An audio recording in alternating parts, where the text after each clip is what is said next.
Vous êtes de retour sur le plateau de l'Africa Newsroom. Nous sommes toujours en compagnie de nos éditorialistes Camille Sari, Jean-François Akanji ainsi qu'Alfred Chango. Place au dossier du jour.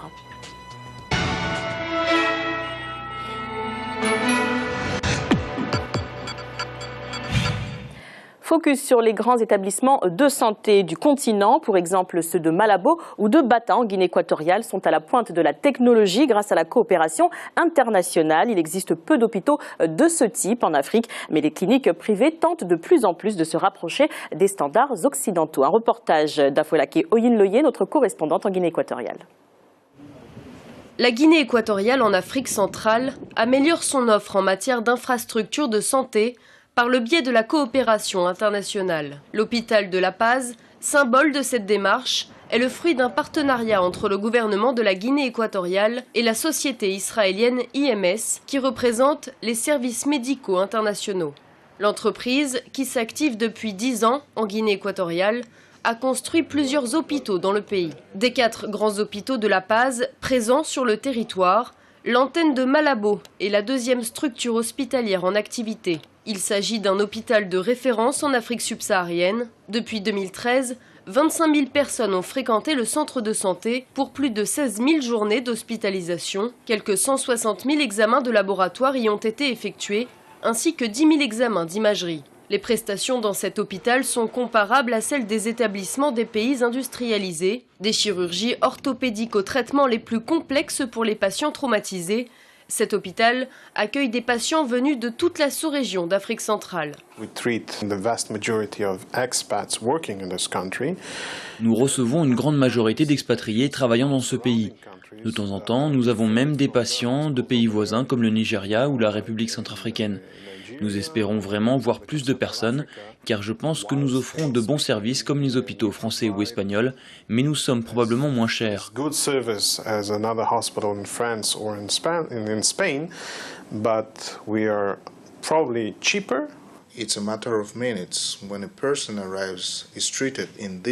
Quand une personne arrive, elle est traitée dans cette salle. Elle est généralement entre la vie et la mort et chaque seconde compte. Cela nécessite une bonne coordination, une pensée et une action rapide. C'est très important d'être passionné et intéressant de voir comment un être humain passe d'une situation sanitaire difficile à la remise en forme. C'est ce qui rend ce travail si particulier.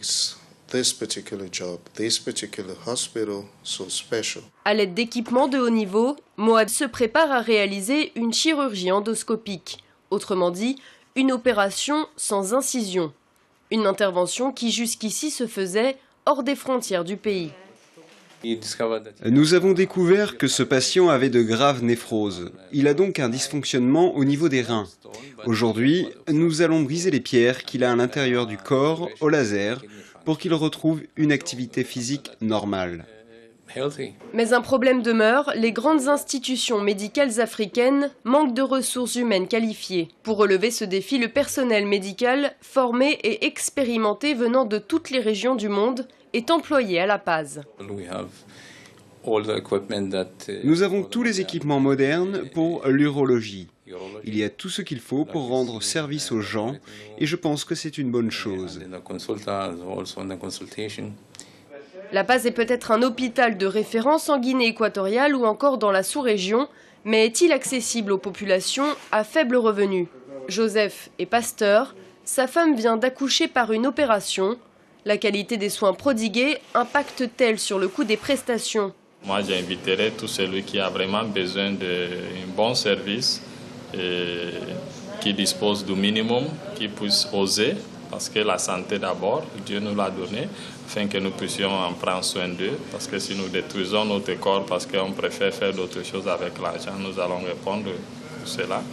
Et vraiment, en venant, les gens s'en rendent compte que ce n'est pas vraiment si cher, ce n'est pas vraiment ce que les gens disent. Je peux dire que pour moi, ça a été plus moins cher que si j'étais parti dans d'autres cliniques, parce que je connais les cliniques ici. Je pense que 90% de la population du pays n'a pas accès facilement aux soins. L'une des choses les plus populaires que nous faisons ici est la surveillance de la grossesse. Une surveillance professionnelle durant les 9 mois de grossesse jusqu'à la naissance de l'enfant coûte environ 200 000 francs CFA. C'est un prix relativement abordable qui est inférieur à ce qu'une femme aurait payé pour plusieurs visites chez un gynécologue privé. Les prix ici sont 35 à 40% plus bas que ceux pour les mêmes traitements en Europe. Même si on parle d'une opération très compliquée, les Équato-Guinéens recevront le traitement à un prix qui est quasiment la moitié de celui qu'ils auraient payé en Europe. Toutes les situations médicales complexes sont orientées vers ce centre. C'est le cas de ce soldat équato-guinéen. En mission en Centrafrique, il a été sérieusement blessé après une attaque. Quand on a fait l'accident, c'était le 2 à Bangui. Et depuis, comme on a parti en Poko, il y a un hôpital militaire là-bas. On était là-bas 2 jours depuis, le président il a envoyé l'avion pour nous venir soigner ici en Guinée équatoriale, au hôpital La Paz. Pour le docteur Michael Averbuch, le directeur général de l'hôpital de La Paz, en plus de fournir des soins médicaux de qualité, l'établissement s'efforce de s'adapter à la culture équato-guinéenne afin de mieux comprendre et servir les gens. We sometimes do not speak the language. We certainly are not coming from the same culture. Nous ne parlons pas toujours la même langue, nous ne sommes certainement pas de la même culture, mais nous sommes enthousiastes. Nous avons 2 objectifs, nous adapter à la culture et à l'endroit, et léguer nos connaissances et notre expérience pour les futurs employés. The knowledge and the experience that we bring and leave it here as an asset for the local employees. Ouvert en juillet 2011 à Malabo, le centre hospitalier de La Paz est une structure moderne qui apporte des réponses personnalisées aux problèmes complexes des malades. La construction de cet hôpital a permis une prise en charge plus efficace de la population du pays et de patients étrangers, grâce notamment à une déconcentration des services hospitaliers de Malabo. Reste que cette infrastructure sanitaire est trop récente pour juger véritablement de son efficacité. Camille, quels sont les éléments qui ont retenu votre attention dans ce reportage ? Les éléments que j'ai retenus, mais je le savais un peu, parce que beaucoup d'amis en parlent là souvent, c'est que cette installation, ces établissements sont ultra modernes, on l'a vu, et en plus de ça, ils pensent aussi aux plus défavorisés, c'est-à-dire, et notamment les femmes. Les femmes enceintes qui doivent payer 200 000, l'équivalent de 200 000 francs CFA, c'est une excellente chose. Pourquoi? Parce que le coût de soins et de suivi d'enfants qui naissent handicapés ou avec des malformations, il est important pour les familles et aussi même pour l'État. Donc ce suivi médical, il faut vraiment l'instaurer partout, ce suivi médical. Parce qu'on peut détecter des maladies, des enfants qui vont naître avec des malformations. Peut-être que ça peut engendrer des décisions à prendre avant les 3 mois. Hein, parce que avant les 3 mois, il peut y avoir avortement éventuellement. Et il faut y penser aussi. Hein, il ne faut pas que ce soit un sujet tabou. Il vaudrait mieux que les parents ne souffrent pas, que cet enfant qui va naître ne souffre pas. Mais en règle générale, c'est un exemple. Pourquoi? C'est que il faut que les Africains puissent se soigner en Afrique. Et moi, je dis même les dirigeants, même ceux qui sont fortunés, il faut pas qu'ils négligent ce point-là, parce que la décision de se soigner, des fois, on est mort si on ne se soigne pas dans les 5 minutes qui suivent. Jean-François, que vous inspire cet exemple de la Guinée équatoriale? C'est un très bel exemple de ce qu'il conviendrait de faire dans la plupart de nos pays. J'ai regardé avec attention, et puis je savais déjà que cet établissement existait. C'est vraiment une très belle vitrine, et c'est un élément important. J'ai retenu notamment la question des prix.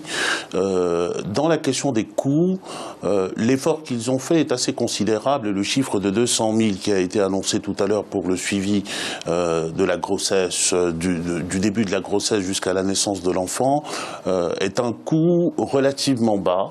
Et il faut mettre cela en rapport avec le fait que lorsque nous avions besoin de ce type de services médicaux de pointe, il fallait en plus compter le prix du billet d'avion pour aller dans un pays étranger, en Europe notamment, et il faut intégrer cela au coût qui est assez important du suivi médical que nous avions jusqu'à maintenant. Maintenant, moi je me dis que c'est un élément, c'est un pion important, certes, mais qui doit être replacé ou qui doit être accompagné, je crois, par une politique plus générale permettant aussi l'accès, en dehors de la question des coûts, permettant que les plus nécessiteux aient accès à cette médecine-là, ce qui peut passer par différents mécanismes, et notamment par la couverture maladie, l'assurance maladie.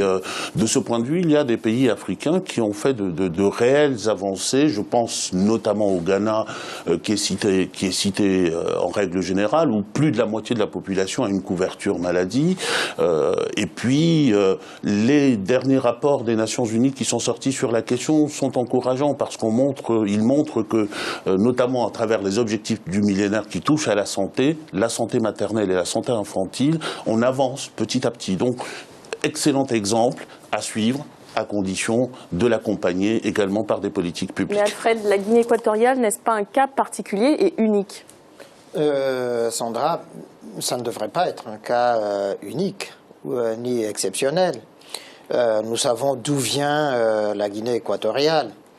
En à peine quelques années, ils sont en train de rattraper leur retard et de dépasser des pays qui étaient des pays phares en termes notamment de santé. Si on prend simplement le Cameroun, qui est voisin entre autres de la Guinée équatoriale, on s'aperçoit effectivement qu'au moment de l'indépendance, c'était l'un des rares pays africains où il y avait des médecins, beaucoup de médecins formés à l'époque coloniale. Mais les institutions, les établissements de santé n'ont pas suivi justement cette qualité de médecins qu'il y avait à l'époque et même qu'on a aujourd'hui au Cameroun ou dans d'autres pays africains.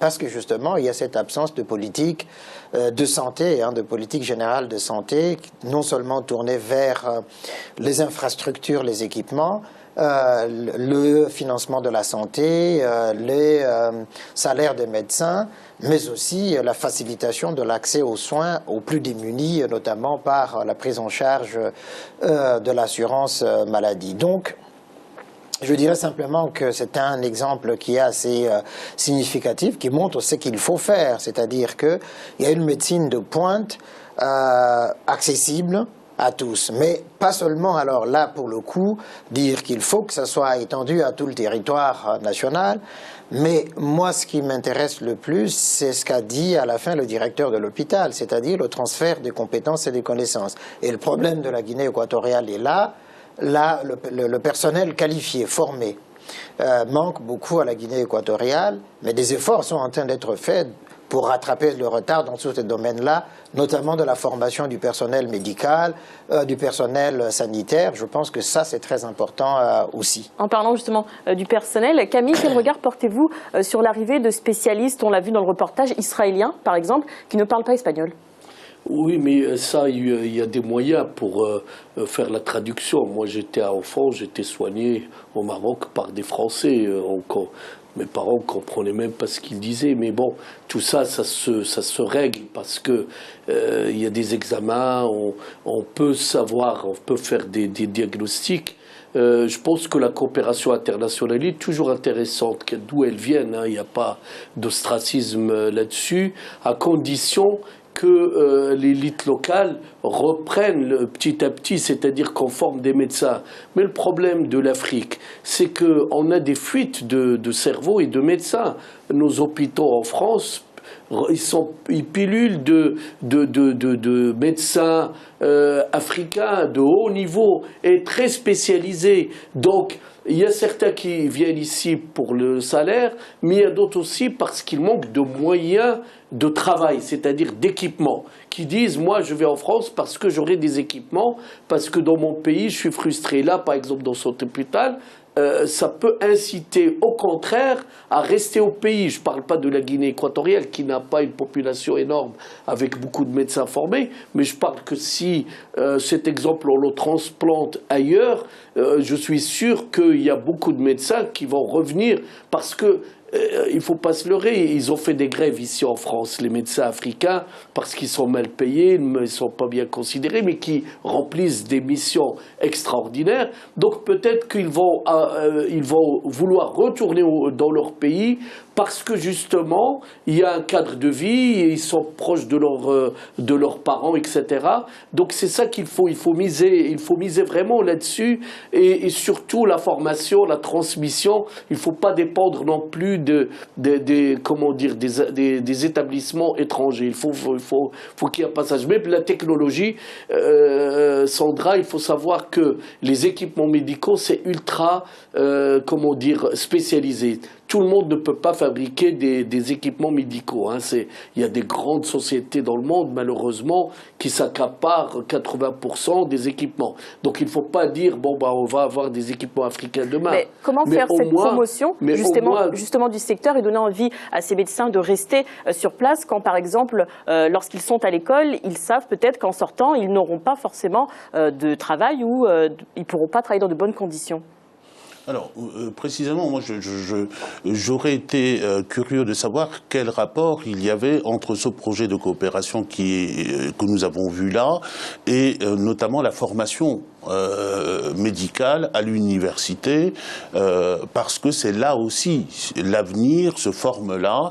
Il ne s'agit pas simplement de transfert de technologie, de transfert de compétences vis-à-vis des médecins qui sont déjà embauchés et qui œuvrent dans le cadre de cet établissement, mais il s'agit de permettre également de créer un vivier qui permettra demain, notamment à travers la formation universitaire, mais aussi à travers des laboratoires, des programmes scientifiques, de recherche, parce que cette médecine de haute technologie que nous avons vue là, en Europe, en Occident, elle s'accompagne de recherche. Pour rester dans la course, pour rester les meilleurs, il faut qu'on puisse former également les jeunes d'aujourd'hui, de demain, pour pouvoir prendre la relève et voire même inventer des modalités opératoires, des médicaments, pourquoi pas, des modes sur place. Maintenant, s'agissant des autres médecins, le transfert, me semble-t-il, je pense que Camille a tout dit, il faut permettre également que les cadres médicaux sur place puissent être formés, et puis petit à petit, on l'a vu notamment dans le domaine des finances. On l'a vu dans le domaine des finances dans des pays d'Afrique de l'Ouest, par exemple, avec la création de banques, les expatriés reviennent lorsqu'ils voient que les conditions de travail dans leur propre pays, dans un environnement qui est le leur, avec leur famille autour et avec les leurs, le retour se fait lorsque les conditions sont créées. Je pense que pour des médecins qui sont aujourd'hui ici, on a là en Guinée un environnement qui est en train de se créer. Il faut attendre. Il a été dit à la fin du reportage qu'il est trop tôt pour juger. Même sur ce point-là, il est trop tôt pour juger. Attendons dans 2 ans, dans 3 ans, dans 4 ans. Peut-être que nous aurons des retours qui seront amorcés et nous reparlerons de l'expérience. Alfred, avec un tel développement, comment expliquer qu'aujourd'hui encore certains chefs d'État, comme l'a souligné Camille, partent se faire soigner à l'étranger? Bon, il y a plusieurs raisons pour cela. C'est-à-dire d'abord que les établissements hospitaliers, les établissements de santé n'ont pas toujours les équipements adéquats. Parce que là, on a une médecine de pointe. Et souvent, dans tous les pays africains, on n'a pas cette médecine de pointe. Même si on peut avoir par ailleurs des médecins formés, mais qui préfèrent justement rester à l'étranger. La deuxième chose, c'est que les chefs d'État africains n'ont pas confiance justement aux médecins locaux parce qu'ils craignent toujours, et s'ils avaient la conscience tranquille, ils ne craindraient pas justement que se faisant soigner dans leur propre pays, qu'on n'attente pas à leur vie. En tout cas, quelque part dans leur subconscient, il y a cette idée-là, cette crainte-là. On a vu tout récemment, même Robert Mugabe allait se faire soigner à Singapour. C'est dire hein, la crainte que tous ces chefs d'État ont justement vis-à-vis de leurs propres médecins. Mais moi je dirais simplement que, si l'on veut effectivement que tout le monde soit bien soigné dans son propre pays, il faut une politique de santé digne de ce nom. Parce qu'on peut tourner autour du pot, c'est ça la véritable problématique. Une véritable politique de santé, c'est-à-dire pas seulement la médecine de pointe, mais la médecine de tous les jours. C'est celle-là qui est au fond la plus importante. C'est-à-dire à la fois la prévention en amont, avant qu'on en arrive justement à ces cas de médecine de pointe. Donc médecine préventive au départ, avant une médecine curative, et ensuite cette médecine générale, parce que tout passe par là, hein, avant qu'on arrive à la spécialisation. Et au fond, quand on regarde par exemple à l'époque coloniale, il n'y avait pas cette médecine spécialisée de pointe. Il y avait la médecine préventive, et il y avait la médecine générale curative la plus simple possible. Et parce que justement en amont, on aura su prévenir un certain nombre des maladies, alors on aura aussi gagné en termes de santé publique, en termes de santé de la population. Sandra, si vous permettez juste un mot, pour rendre un hommage à des médecins qui sont en Afrique, pas dans ce type d'établissement, et qui ne sont pas partis en Europe, et qui font la qualité des soins, qui soignent dans des conditions extrêmement difficiles, et qui sont particulièrement valeureux. Et je dirais presque que je défie n'importe quel médecin d'Occident, travaillant dans les conditions où il travaille, de réussir ce qu'ils réussissent sur le terrain avec très peu de moyens. Ils méritent notre admiration et je voulais simplement dire cela. Merci messieurs, voici le rappel des titres évoqués un peu plus tôt dans cette émission. En République démocratique du Congo, le président Joseph Kabila ne sera pas candidat à sa propre succession. L'annonce a été faite par le ministre congolais de l'Intérieur, ce qui sous-entend que la Constitution ne sera pas modifiée. Une déclaration loin de satisfaire l'opposition. Et puis conférence commémorative du centenaire de l'unification du Nigeria. Elle s'est tenue ce jeudi à Abuja en présence de plusieurs chefs d'État et de gouvernements africains. Le thème, la paix, la sécurité et le développement. L'Africa Newsroom continue après la pause à suivre notre volet économique. À tout de suite.